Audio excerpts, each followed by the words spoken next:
अच्छे लोगों के साथ हमेशा बुरा क्यों होता है। गीता में श्री कृष्ण ने दिया है अर्जुन को इसका जवाब।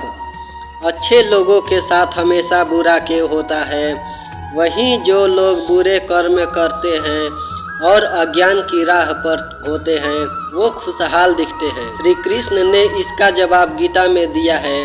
आपने महसूस किया होगा कि जो लोग अच्छे कर्म करते हैं वो परेशान रहते हैं, वहीं जो बुरे कर्म करते हैं वो खुशी से रह रहे होते हैं। अच्छे कर्म करने वाले परेशान होते हैं कि आखिर उन्हें इतनी परीक्षा क्यों देनी पड़ रही है, जबकि जो लोग अधर्म की राह पर चलते हैं वो खुश हैं और जिंदगी का लुत्फ उठा रहे हैं। अगर आपके मन में भी यह सवाल आया है तो आज हम आपको इसका जवाब देंगे।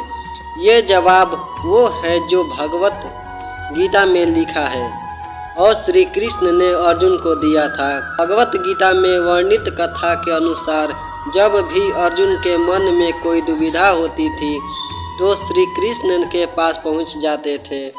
एक बार की बात है, अर्जुन भगवान श्री कृष्ण के समीप आकर कहा कि वो दुविधा में है और इसका जवाब वो श्री कृष्ण से चाहते हैं। श्री कृष्ण ने पूछा कि क्या सवाल है। अर्जुन ने कहा, मुझे ये जानना है कि अच्छे लोगों के साथ हमेशा बुरा क्यों होता है, वही बुरे लोग खुशहाल दिखते हैं। अर्जुन के मुंह से ऐसी बात सुनकर श्री कृष्ण मुस्कुराए और कहा, मनुष्य जैसा सोचता है और महसूस करता है वैसा कुछ नहीं होता है, बल्कि अज्ञानता की वजह से वो सच्चाई नहीं समझ पाता है। अर्जुन उनकी ये बात समझ नहीं पाए। इसके बाद श्री कृष्ण ने क्या कहा वो जानते हैं। श्री कृष्ण ने अर्जुन से कहा, पार्थ, मैं तुम्हें एक कथा सुनाता हूँ, उसे सुनकर तुम समझ जाओगे कि हर प्राणी को उसके कर्म के हिसाब से ही फल मिलता है। प्रकृति हर किसी को अपनी राह चुनने का मौका देती है। वो मनुष्य की इच्छा पर निर्भर करता है कि उसे धर्म की राह चुननी है या अधर्म की। कथा शुरू करते हुए श्री कृष्ण ने कहा, एक नगर में दो पुरुष रहा करते थे। एक पुरुष व्यापारी था जिसके जीवन में धर्म की बहुत महत्ता थी। वो पूजा पाठ में यकीन रखता था।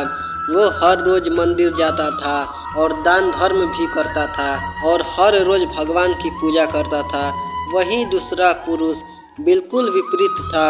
वो हर रोज मंदिर तो जाता था लेकिन पूजा करने नहीं बल्कि मंदिर के बाहर से जूते चप्पल चुराने।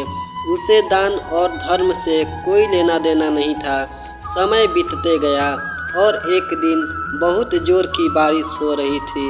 इस वजह से मंदिर में पुजारी के अलावा कोई नहीं था। ये बात जब दूसरे पुरुष को पता चली तो उसने कहा कि ये सही मौका है मंदिर का धन चुराने का। पंडित से नज़र बचाकर उसने मंदिर का सारा धन चुरा लिया। उसी समय धर्म कर्म में विश्वास रखने वाला व्यक्ति भी मंदिर पहुंचा। भाग्य से मंदिर के पुजारी ने उसे ही चोर समझ लिया और चिल्लाने लगा।